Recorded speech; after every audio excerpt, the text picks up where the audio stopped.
So this is a lesson from my new ebook, Classical Guitar Repertoire Lessons, Grade 1.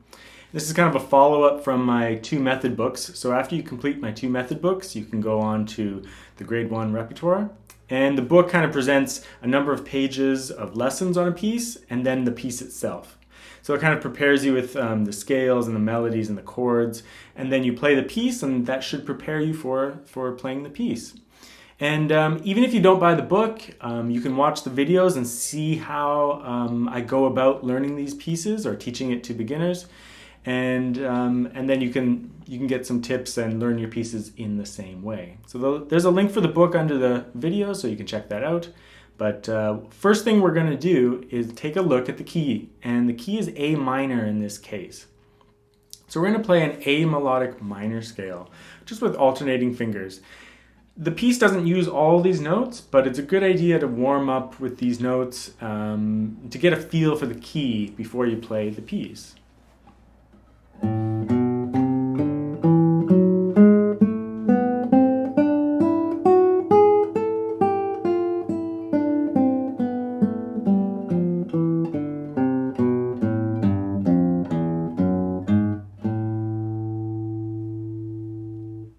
So it just gives you like a review of notes in that key and just a review of your notes in general. And also if you're reading it from my book, those notes will be used in the piece, so your reading should be a little bit easier.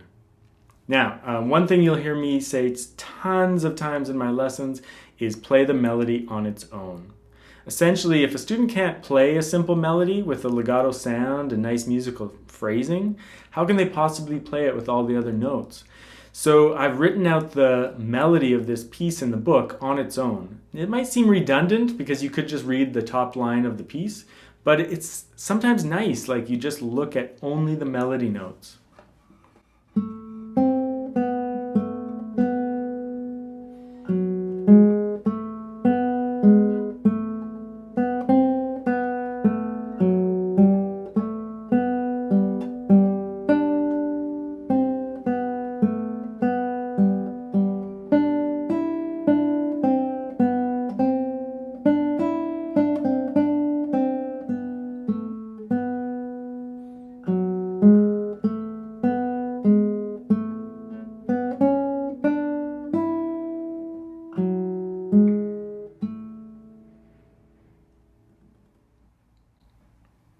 Don't forget that other instruments, like such as violin, they play primarily just melody, right? Guitar is always adding all these extra notes and stuff. It gets much more complicated.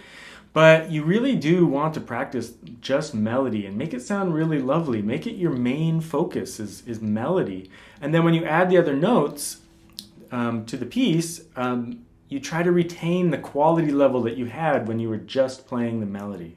So you play the melody on its own, ultra high quality level, beautiful legato shaping, all that, and then you add the other notes and you try to keep all that good stuff you did when you played the melody on its own. The other thing that you might want to do is check out the chord shapes from the piece. Just to get the left hand kind of recognizing the chord shapes so that it'll make the reading of the piece easier. But it'll make it universal. If we practice the full chord shapes, because the piece is going to reduce the shapes, right? Like A minor will just be first and second finger.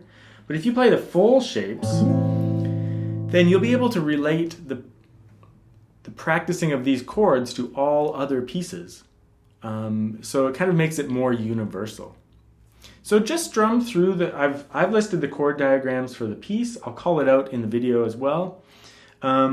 It's just a little bit of practice with the chord shapes. So A minor, E, A minor, G, I'm using one shape of G here, and then a different shape of G here, because there's a D in the piece. G, A minor, D minor, E major, A minor, E, A minor. When you play the piece, you should recognize those shapes. Like the first bar, first two bars, that's A minor. Now there's a B in there because there's a melody embedded in that chord, but nevertheless, the overall shape is A minor. And then the next bar, well, that's from an E major chord. Doesn't use all the notes from the full shape, but there it is. So going through the whole piece like this will just kind of teach you the basic chord shapes that you'll need, and it makes it a little bit more universal. These are just ways to practice the piece. So just a couple of comments on the Spanish Pavin. Play the upper voice with generally alternating IM fingers, the occasional A finger in there if you wish, just to make the string crossings nice. I've notated the most important parts though, where you're playing 3-note chords with certain fingers, then you're leaving a free finger for the next note. So I've notated that for you. Play the lower voice with your thumb just for consistency, even when the bass string is like the 3rd string or something. Just play it with your thumb for total consistency.